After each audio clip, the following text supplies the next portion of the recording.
खासदार नागेश पाटील आष्टीकर यांनी गद्दारी केल्यानंतर ऑपरेशन तुडवा हा आदेश पक्षाचा आम्हाला या ठिकाणी आला आणि ऑपरेशन तुडवाचं उद्घाटन काल कशा प्रकारे त्या ठिकाणी होणार होतं याची प्रचिती नागेश पाटील आष्टीकर यांनी पाहिलेली आहे.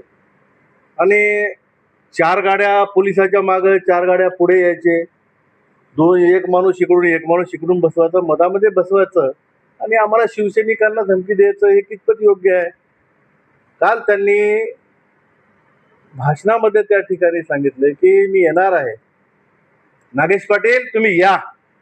2 वर्षापासून हिंगोली लोकसभा मतदारसंघातील जनता तुमची आतुरतेने तुमचं तोंड पाहण्यासाठी आतुर झालेली आहे. तुम्ही जरूर या ठिकाणी या. पण माझी तुम्हाला एक विनंती आहे, तुम्ही पोलीस प्रशासनाला बाजूला घ्या. Y+ सुरक्षा आहे तुमची ती बाजूला काढा आणि त्यानंतर धमकी द्या. पोलिसाच्या बळावर या ठिकाणी तुम्ही आम्हाला धमकी देऊ नका.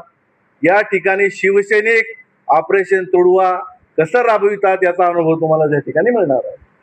ते म्हणले की फक्त 4 जण होते आणि वर दाखवायसाठी केले सगळं. आपण सर्व ज्ञात आहात. काल सकाळी 7:30 पासूनच पोलीसवाल्यांनी माझ्या गावाला, माझ्या घराला छावणीचे स्वरूप दिले होते. एका कार्यकर्त्यामागे 2-2 पोलीसवाले या ठिकाणी ठेवले चाललेत. देवेंद्र फडणवीसांची पोलीस तुम्ही बाजूला सारा. त्यानंतर कोण कशा प्रकारे लढतंय हे तुम्हाला या ठिकाणी दिसणार आहे. नागेश पाटलाचं कालचं भाषण म्हणजे हातपाव में दम नाही, हम किसी से कम नाही अशा प्रकारची ही घोषणा आहे. ठाकरे साहेबांचा तुम्हाला फोन आला होता? हो, आपल्या सोशल मीडियाच्या माध्यमातून जेव्हा बातमी ठाकरे साहेबांकडे गेली, जेव्हा पोलिसांनी आम्हाला अटक केलेली होती, त्यावेळेस ठाकरे साहेबांनी आम्हाला या ठिकाणी फोन करून आम्हाला या ठिकाणी एक धैर्य हिंमत दिलं. त्याबद्दल ठाकरे साहेबांचं मी आभारच मानतो आमच्या पक्षाचे.